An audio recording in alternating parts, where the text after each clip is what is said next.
Good morning, everyone. And as we're getting prepared to start this press conference, first, thank you for attending.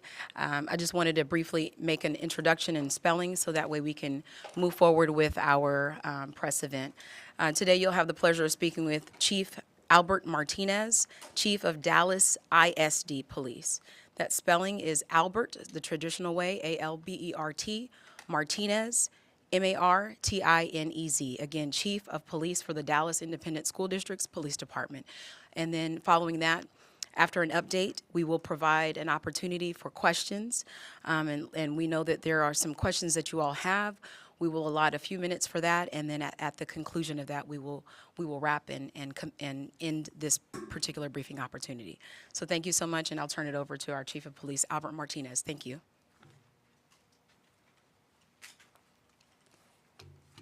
Thank you, Robin. I want to thank everyone for their patience and understanding as we prepare to provide information on the shooting that happened at our Wilmer-Hutchins High School. As you can imagine, yesterday we were busy with trying to track down information and prepare our investigation and move forward with that, and then be able to update you all today. This is obviously not something that we want to happen, but we understand the violence that is happening in our communities, not only in Dallas, but throughout the state. First of all, I'd like to take a moment and thank the Dallas Independent School District Police, our men and women who were there and did everything they needed to do to get inside that school. The Dallas Police Department, the Texas Department of Public Safety, DART Police, Dallas County Sheriff's Office, the Hutchins Police Department, the Dallas Fire Rescue, the ATF, the FBI, Dallas Constable's Office, and the Dallas County Marshal's Office. The Dallas Independent School District Police is the lead investigative agency in this shooting. We are committed to making our schools the safe haven that we all expect. Safety is everyone's responsibility, and it starts in our communities and continues on in our schools. Dallas ISD Police and Security and the district schools monitoring teams spend an enormous time training, along with carrying out those monitoring duties, ensuring that our safety and security is taking place in these schools, including Wilmer-Hutchins, and reviewing our safety protocols on how we can be better. We also have a duty to you all, to the community, to be transparent and accurate with our information, but we also have to be responsible on providing that information, again, to make sure that we are being accurate and we are providing you all with the most capable or most useful information at the time. Of course, it takes time to gain an accurate picture of what happened. We understand the frustrations, parents and students, and trust me, we're all feeling that frustration, and we are frustrated ourselves. Each of you know how detrimental sharing incorrect intel can be. This is still an active investigation, so not everything can be shared, but we are conducting our investigation. So, based on video evidence at Wilmer-Hutchins High School, at 12:56 p.m., the shooter arrives at the Wilmer-Hutchins High School parking lot and parks his vehicle on the north side of the school. At 12:58 p.m., the shooter exits his vehicle and walks around to the west side of the school and approaches a side door or back door, which was locked and it was secure. At 1:01 p.m., another student opens that locked door on the west side of the building, and the student enters,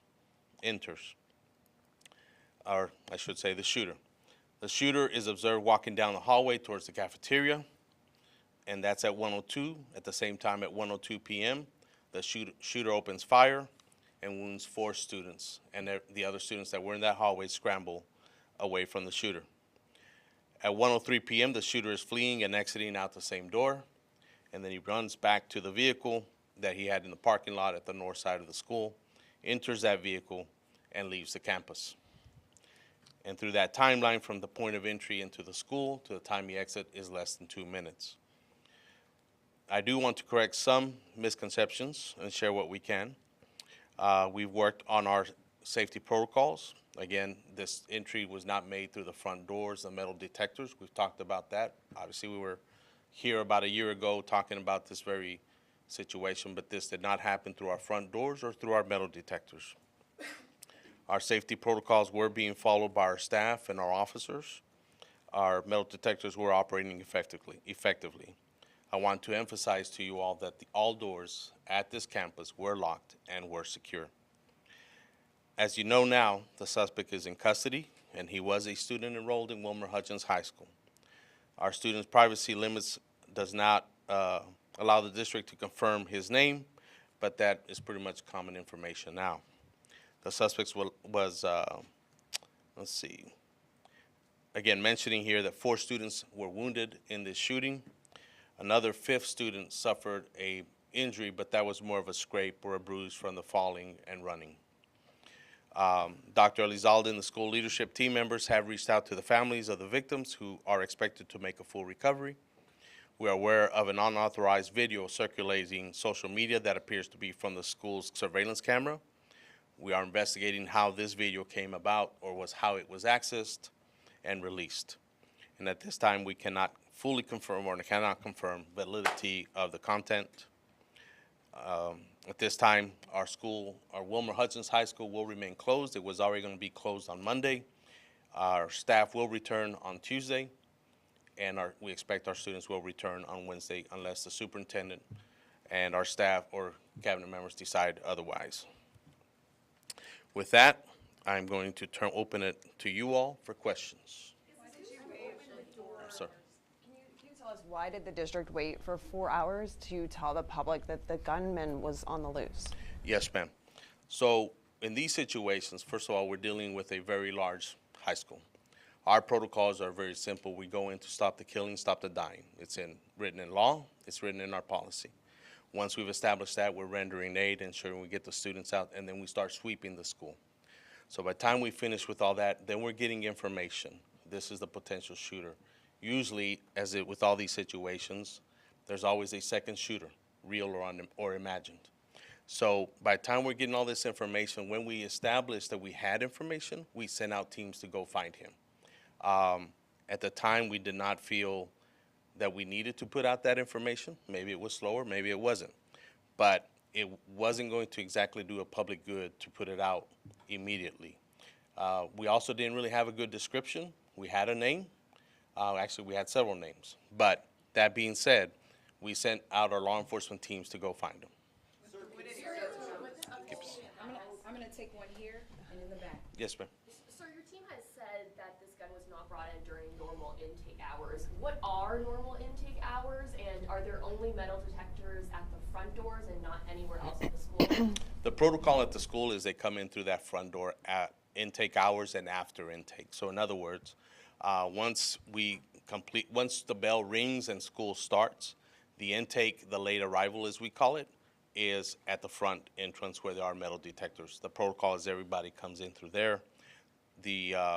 Again, it's in our practice, in our student conduct, that those doors are not opened when somebody's outside at the other doors. So if the doors were secure then how was that student able to just open the door? It's got a push bar, right? We have to have those doors available to be open from the inside because of fire code. Would you describe what secure means Sure. more explicitly? So secure, it just means it's locked and it cannot be opened from the outside. They can be opened from the inside, like any doors that you see, probably even in your own building, where you just push it open to go out, but that's in compliance with fire code. And so why are there not metal detectors at other doors? You started this press conference, you mentioned frustrations. Can you share what some of those frustrations have been?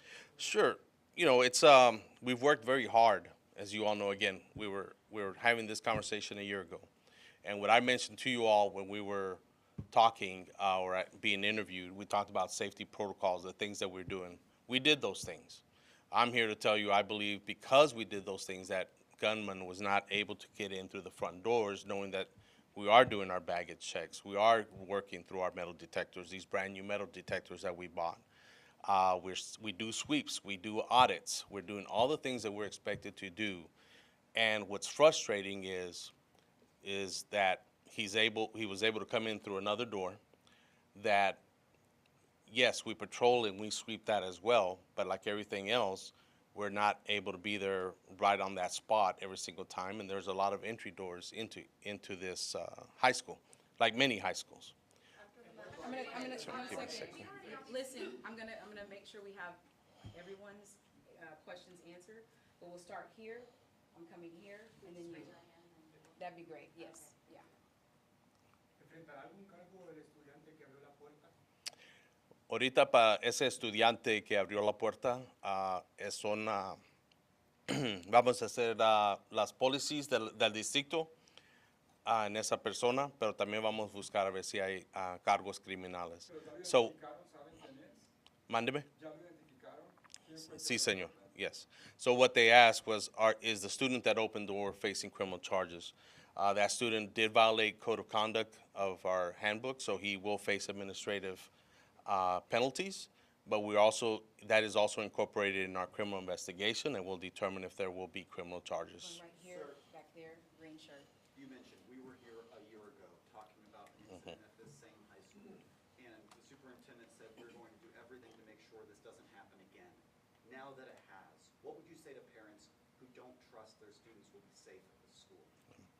Well, first of all, we recognize that feeling. We understand. But second, we've been working on these protocols continuously. It's not ever stale, right? What you will see different is as we continue through the school year is more police and security. We're increasing staffing. We're also adding school leadership. But in the meantime, that's the front end. We want them to be assured that we are keeping it safe. But at the same time, we're going back to the drawing board and what else can we do through technology, through personnel, through our procedures and our processes of how do we enhance this. Plus, the other part is we have a large student body there. How do we incorporate them better in the safety and security? I'll give you an example. We just recognized the fourth grader 10 days ago or maybe 2 weeks ago for recognizing at another school that somebody was trying to come in through the back door. A fourth grader recognizing this person shouldn't be allowed in and goes tells an adult. Here we have somebody much older, and I get it, it's the teenage ways of thinking, but we have to keep emphasizing that we're all responsible for that safety. Okay, I'm gonna go right here. I'm going right here, and then green shirt. Mándeme. Están nerviosos de enviar a sus hijos a clases. Algunos dicen que no quieren regresar el miércoles. ¿Usted puede garantizar que la seguridad en las escuelas del Distrito Escolar de Dallas es la adecuada? Y doctora, una pregunta para usted también. Padres de familia indicaron que no fueron notificados de lo que ocurría en la escuela. ¿Cuál es el protocolo de notificación para los padres? Yeah, so sí, vamos a garantir que vamos a estar ahí y proteger la escuela. Porque ahorita estamos en el medio de testing y queremos que sepan los padres y los estudiantes que van a estar, la seguridad está ahí. Como le digo, ahorita estamos haciendo todo lo que podemos antes de esto y también ahorita y después. Green. Yeah, we've obviously already invested in metal detectors. This is another incident similar to London where shooters are getting in through side doors. I mean, how do we prevent this from happening? This could have been a lot worse. Absolutely. I can tell you that there are metal detectors there, but we don't allow intake there, right? We've even talked about putting sensors on the doors. Can you remove the handles from the outside of the doors? But, there's a fire code, and that's a balance. And we run into that with DFR inspections to ensure that there's an ability if we have a fire alarm happen or an actual fire, they have to be able to get out. We can't go back to the days of chaining those doors and nobody can get out, nobody can get in. And that's the balance that we're facing. After Santa Fe, I'm gonna go right alarms. here. We've already gotten to you. I'll get here and white, and Yes, we'll try ma'am. to circle back. Yeah, after last year's shooting, Superintendent Elizalde pointed out the vulnerabilities of the many doors in the school, and so that you would work with the school to identify those and conduct an after-action review. What were the results of that review, and did anything change? Well, again, those doors remain locked. I can tell you, without getting way too deep into it for safety and security, our maintenance staff conduct sweeps of those doors to ensure they're locked. We actually get penalties from the state, or at least through their audits, if they find that a door is not closing properly. Our police and security conduct those sweeps as well. Our staff are constantly monitoring those doors. We have outside patrols when we have our patrol officers coming through. So those protocols are in place. And then now again, can we be there 24/7? No, we cannot, or through the entire school day. But how do we make that better through those sensors? How do we leverage the technology? KERA. Do we know what led the student to return back to campus with the gun? Some other students were saying that it was over a dice game. He already had a knife on campus but left and returned to bring the firearm. We don't have that information as to the why, the motivation, right? We do believe there's a dispute taking place. Obviously, there's social media that he posted articulating his thoughts, and we are looking into that. But to officially tell you the why, we don't have that at this point. Testigos nos dicen que dentro de esta escuela hay una disputa interna entre pandillas estudiantiles. ¿Ustedes tienen esta información y la pueden confirmar? Sí, señor, sí tenemos esa información de las pandillas y esa es parte de la investigación. Como preguntó, qué es el motivo que está pasando. Y no sabemos si es directamente la pandilla o si es más entre las personas. So the question that was asked was, there's reports of that this is actually a gang dispute, and are we aware? So yes, we are aware of the gang dispute. We are working with the Dallas Police Department. We're not sure if this is actually a gang dispute or is there something more involved to this, but that is part of our investigation. Pero no saben entonces si era una actividad de pandilla. Todavía no pueden dar esa afirmación. No, sir. Yeah. Okay. I'll go right here. I know that Chloe's talking about just frustration with parents, and as well as I know that we're going through a holiday weekend, kind of regrouping. What happens next? I know that school's off. They don't. I think you said staff comes back Tuesday, and then students come back Yes, ma'am. Wednesday. So what do we do now? Like what happens now? So on the front end, you will see, again, a larger police presence. The superintendent has made decisions to bring in other school leaders into the campus, as well as additional staff, so that we can increase our presence, so that we can establish a stronger presence around checking the schools and providing support to the school. At the same time, while we're doing that, we will, again, going back to the drawing board and look at what else can we do better? The buzzers on the doors, right? And then if that happens, how do we react to it? You know, most of y'all know I served 30 years, almost 30 years with the Dallas Police Department.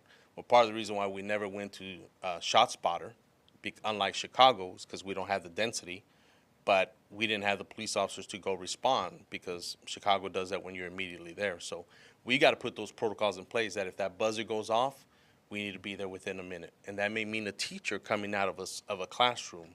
And I'm just trying to give you details of how we would react faster so we can see. Those are the things we do. Yes, ma'am. One thing. And so with regard to like immediately, like today, our support departments are gathering together with regard to what do we need to do also to support staff when they're returning on Tuesday. And so everyone from both on the school leadership side, from our mental health side, we will absolutely have additional staff members. Our chief of police alluded to the number of doors, and I don't remember off the top of my head the number of doors, but there are, you know, because you'll have one entrance. I know you all have all the angles, you know, like one entrance has 8 side-by-side doors, right? But when we collectively yesterday at our first debrief with all the team members, there are actually 13 entrances, if you will, with the multiple doors. So we will be putting 13 additional staff members from now until the end of the school year at each of those entrances, so that I can guarantee that another student cannot open one of these doors from the inside and let anyone unauthorized in. So that's one of the things that we'll be doing. But we also want, the staff needs to be a part of that conversation, needs to be a part of helping us. So I just want to make sure that I made that clear. And we'll go back to some others. Sí, como sabemos que era un estudiante que dejó una puerta que estaba cerrada, how do I say locked, really? Con llave, y lo abrió de adentro. Hay 13 lugares, hay muchas más puertas, pero hay 13 lugares donde alguien puede entrar al edificio. Vamos a poner personas del Distrito Central Del resto del año voy a poner 13 personas en cada uno de esos lugares para que de este momento en adelante un estudiante u otra persona no puede dejar que una persona entre de afuera. Eso le puedo garantizar que eso no va a poder pasar para el resto del año. I'm going to go Larry, I'm going to Larry Collins, and then this gentleman here on this side. Larry Collins, and right here, thank you. Larry first, please. He has a question. Yes, sir. We do understand they could face prosecution as well, but where are you in identifying that student? Has that student been identified? Have they been interviewed? What can you tell us about that process? The student that opened the door specifically has been identified through school leadership. Our detectives are actually reaching out today, if they haven't already, to conduct an interview. Have this gentleman here, and then we'll go to Lori. Okay. Just to clarify, police presence will be increased. Is that permanent or just next week? Do we know the kind of weapon? And what was the timeline for him being inside? Yes, sir. So we'll be there through the rest of the school year. Again, this is to put that presence forward, and then we'll circle back and see how else we can do better, right? We are waiting on the state funding, as you all are aware, and our superintendent's been very active in that. In and out, 2 minutes, less than 2 minutes. And the weapon for what we received yesterday was a .40 caliber weapon. No, ma'am. Lori, and then here and here. A couple questions. Were the students that were hit targeted, or does it appear to be random? I won't get into the details of that, but we do believe he went in there specifically targeting an individual, and that's as deep as we'll go with that. And do you know at this time if the student who opened the door, was he just trying to, oh, somebody's out, was he, and did he know, was he an accomplice is what I'm trying to say. Right. That's what we're investigating. How deep is the culpability there? Yes, ma'am. Sir, after last year's incident, you did an after-action review. Did that after-action review identify these 13 entrances around the school as a potential vulnerability, and did you take action then about this?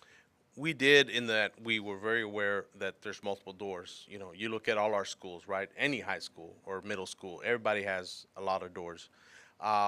What we consider, again, was doing the constant sweeps and checking the doors, making sure that they remain locked. We recognize that we cannot be posted at those doors or those different sets of doors all the time. But now with this incident, we go back and say, okay, what else can we do? That's our responsibility to our students and to our faculty and to our community. Will you add, though, that what we did do is we have cameras at each Yes. of those?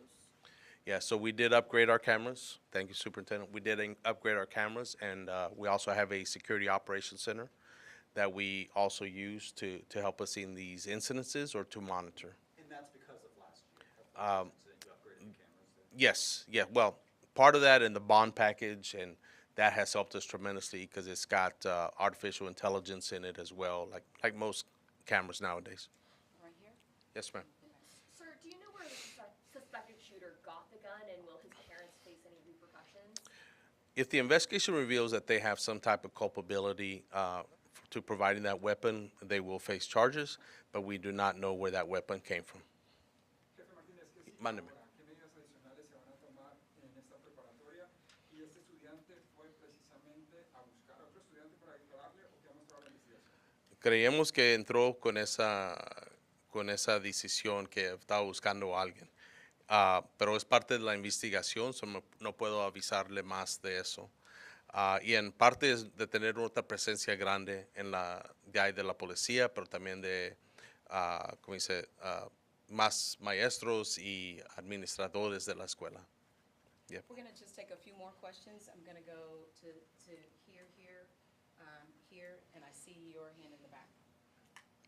Yes, sir. Respecto a los tiempos de respuesta, una testigo nos dijo que hizo posiblemente la primera llamada al 911, pero que no le creían, pensaban que era una broma, hasta que le pasó a su maestra. ¿Qué tiene que hacer un estudiante para que le crean en estos momentos?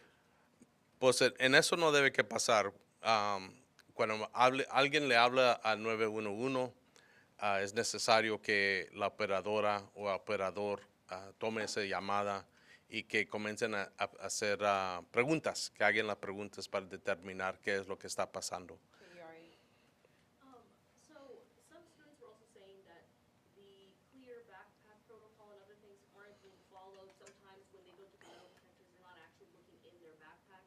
again, have we confirmed that the student already had a knife on him when he came to school? We cannot confirm that. This is the first that I've heard of that, but we will be looking into it, and we'll, again, review our videos and see. What about the student saying that the clear backpack and other protocols aren't being followed? That's being looked at as well, but that will be an administrative process. Right here. So are you confirming that the student was already at the school earlier in the day? I cannot confirm that. No, ma'am. We'll have to review the video to see if he was actually there. Okay, this gentleman here, and, we'll, 3 more questions, and that's it, right here, and we'll close out. In your Yeah. professional opinion, was this preventable? It's a good question. I don't know that it was preventable. When somebody puts their mind to it and we're doing everything that we can, I mean, it's probably best preventable that that door wasn't opened. Again, student may not have any criminal culpability in it, right? But that's why we have it in the student code of conduct and such. Sometimes when there's a will, there's a way, but it's our job to try to defeat that, you know. Yes, sir.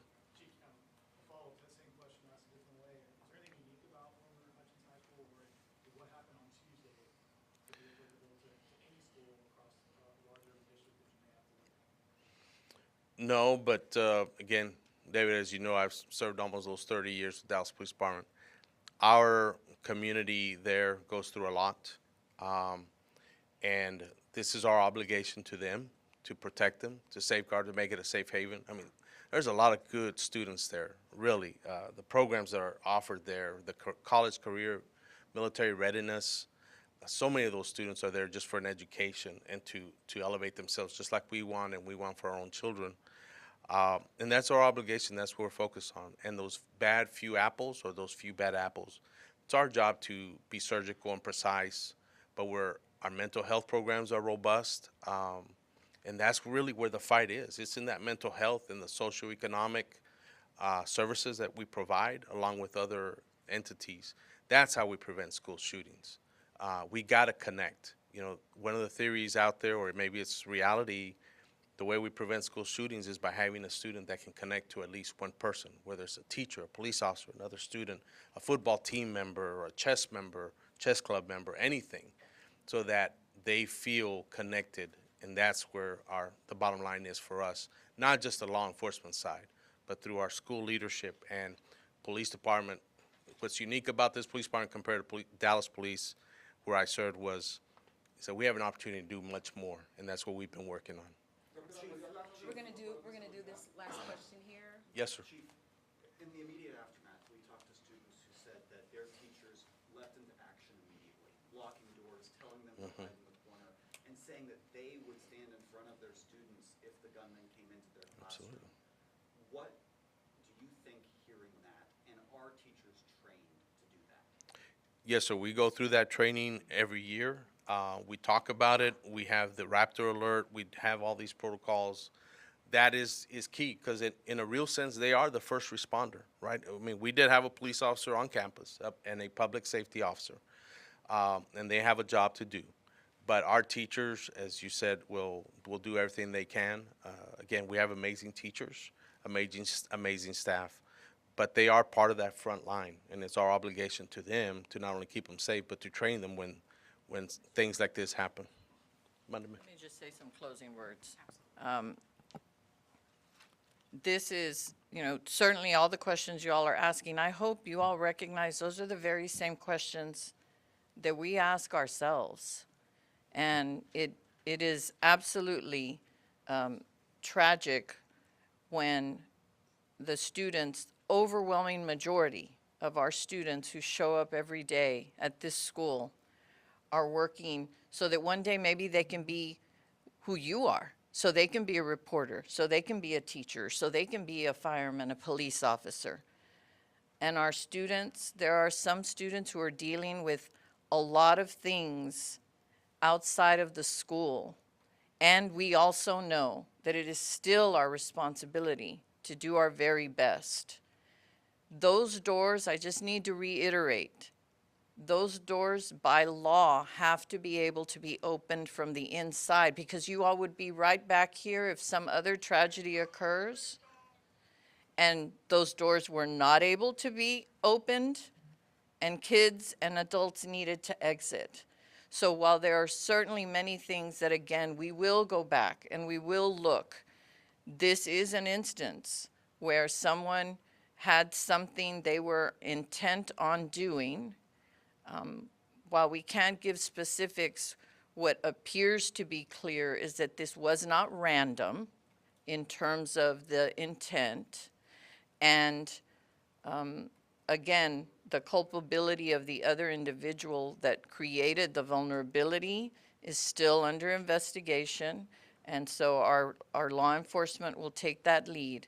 Our teachers, I also heard from our students, from our parents, and how the teachers immediately did their protocols, put the doors on lock, put the kids behind their desks, and stood in front. Those teachers did all of that to ensure that all of the students were safe, and that puts themselves at risk. So there is nothing that a district member wishes we could figure out. If we knew exactly how to solve this problem, we would solve it. It's going to take all of us. And yes, there are absolutely things we could do better.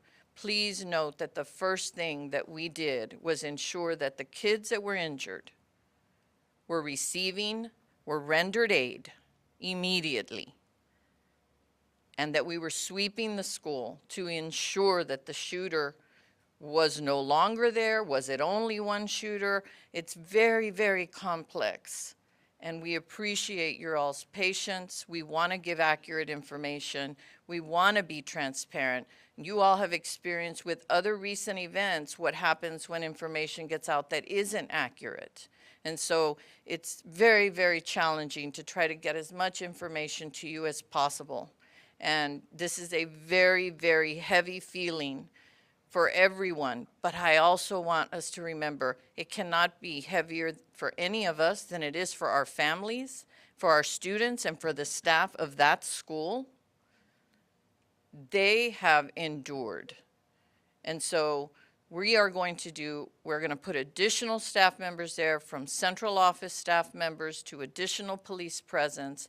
And I want to reiterate, since there are 13 different avenues of multiple doors, we will have staff that will be there for the last 23 school days throughout the entire day. It's not just going to be when the students arrive. They will be there the entire time that the school is in session, so that this one vulnerability that we now see, we can do something about that from now until the end of the school year. And we also know it's something we're going to have to consider, that the entire state, the entire country has to consider at every single school, because Wilmer-Hutchins is not unique in terms of how many doors you have. So thank you very much. Thank you. At this time, we won't take any further questions. We're going to wrap, but we appreciate you for coming out, and thank you again for your patience and understanding. Feel free to reach out to our team members who, if you have additional questions, will be standing by to help provide clarity as needed. Thank you so much.